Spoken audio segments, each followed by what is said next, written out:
Allah is saying every child of Adam was honored. I don't know their qualifications. I don't know what family they come from. I don't know what background they come from. I don't care what clothes they're wearing. I don't care about the color of their skin or the language or their accent or what village they come. None of that matters. Every child of Adam is honored. That's the Quran. But you're using your imagination still. You're in Jahiliyyah, Makkah, and you're like, this is weird. Everybody's equal now. Okay.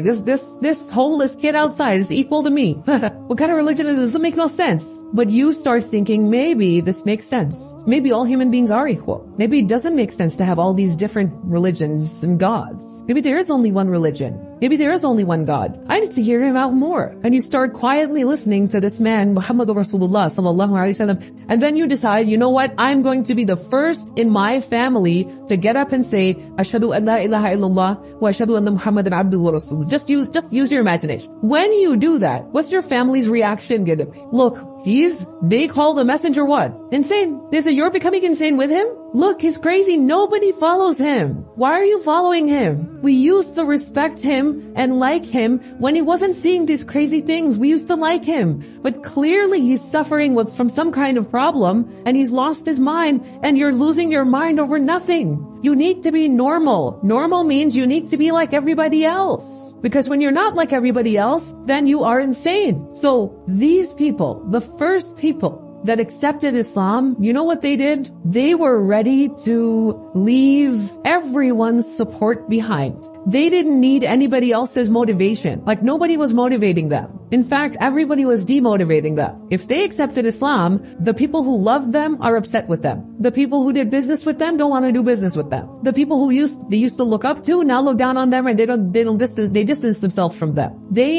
Everybody they loved hates them in return now. They become isolated and alone and lonely. Even as some of the people in the audience that may have taken Shahada, they come from non-Muslim families and they took Shahada and what they experienced from their family. Some families are supportive. Others say, what have you done? You broke this family. Why can't you be normal? Why are you so strange? Why are you accepting the religion of the enemy? This is the kind of things they have to hear. But they become a sabiq in their own family. The Sahaba became sabiqun in their own family. The Quran taught us something about the people who changed the entire world. Because we proudly say that this Quran came in 23 years and it changed the entire world. To change the entire world, you can't follow the world. You have to do something new. You have to do something new. It's never been done. You have to challenge what everybody else is doing and not care if you're right, you're gonna do it. You're gonna step up and you're gonna do it. You're not gonna follow a programming. You're going to break the programming and you're going to live by your principles. You're going to become a sabiq. And those people, the sabiqun, what happens with them? Those people, when they start, everybody calls them what? Insane. Everybody rejects them. They warn their kids against them. So don't follow these people. They're doing something nobody else is doing. This is weird. This is strange. But eventually, the sabiqun, when they hear all this criticism and all this attack and all these constantly discouraging words, constant isolation, they don't let it affect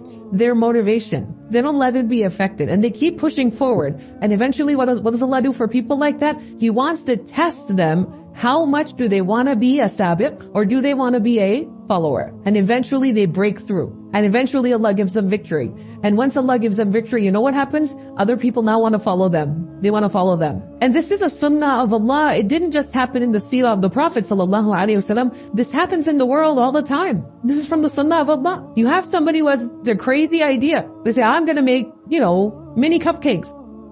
And everyone says, you're crazy. Nobody's going to buy that. And then they start this stupid company in their garage. And then it becomes the biggest cupcake factory and all this becomes huge. And everybody wants to copy them now and replicate their idea and follow that, Why? Because they started something new. Nobody's willing to take the risk because we don't know if it's going to work or not. It's probably going to fail. Once it succeeds, we are ready to what? Follow. The nations in the world that are the most powerful today, the nations in the world that are the most economically powerful, culturally powerful, strategically powerful, militarily powerful, one thing you will find they have in common, they're nations of invention. Their nations of research and development. They invent a lot of new things. They're constantly being sabiq in the world of science. They're being sabiq in some other area in medicine, in research. And so much so that you can curse the kuffar and you can be angry with them. But if your mother needs a surgery, you're going to go to the top Western hospitals because they're sabiqun in some fields. You're going to go to them. You're going to shut up and go to them. You're going to hate them and you're going to say they're this and that and the other, but you're going to buy their phones. Not a phone made in somewhere in the Muslim country. Like we've made an Ar-Rahman phone or something. Like,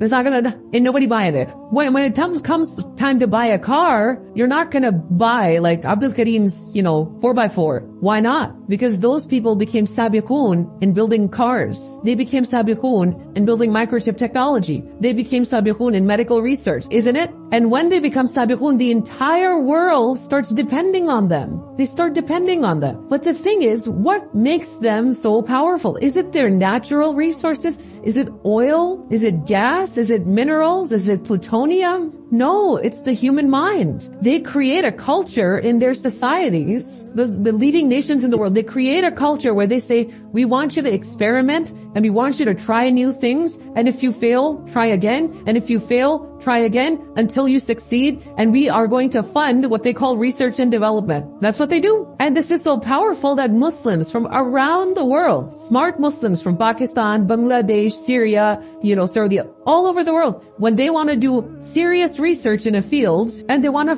progress forward, where do they end up? They go to America, they go to England, they go to Sweden, they go to Denmark, they go to maybe even come to Australia, they come to these universities, because these universities have understood something that Allah even gave us as a legacy. We have to be the sabiqun in all things. We have to precede everybody in all things. In our deen we preceded.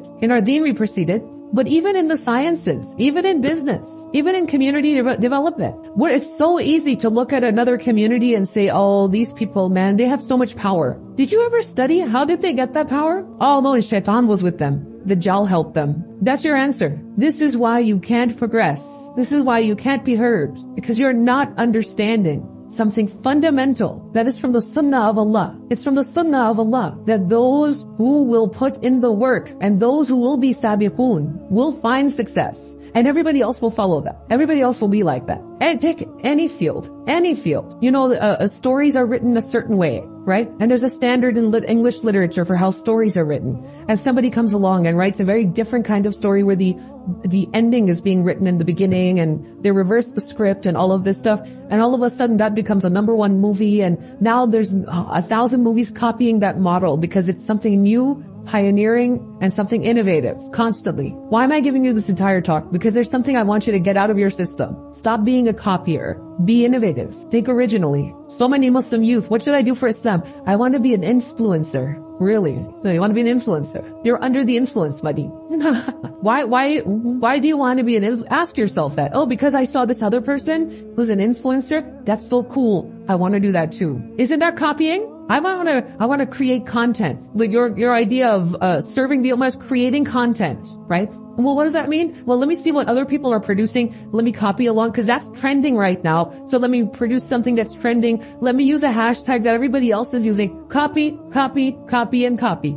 You're going after what's popular. In the technological sense, you're doing something new, but in the psychological sense, you're doing the same exact thing that's been done for thousands of years. Copying.